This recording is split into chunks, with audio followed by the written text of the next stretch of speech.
Assalomu alaykum aziz do'stlar. Bir voqeani o'qib qoldim, ko'rib qoldim. Sizlar bilan baham ko'ray dedim.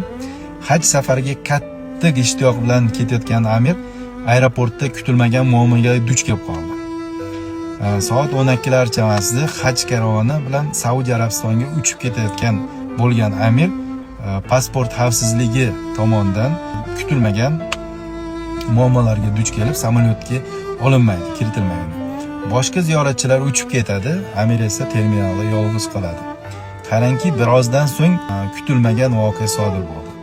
Samolyot nosozlik tufayli orqaga qaytadi, ammo pilot logistik qiyinchiliklarni bahona qilib, uni qabul qilishni rad etadi. Amir taslim bo'lmaydi.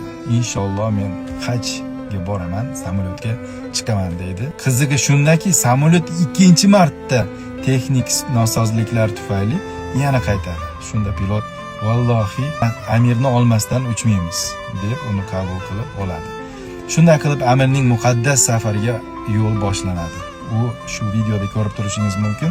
Xavfsizlik xodimlari bilan xayrlashib, uchuvchilar bilan suratga tushib kan holda ko'rishingiz mumkin. Bu voqeani butun dunyo bildi.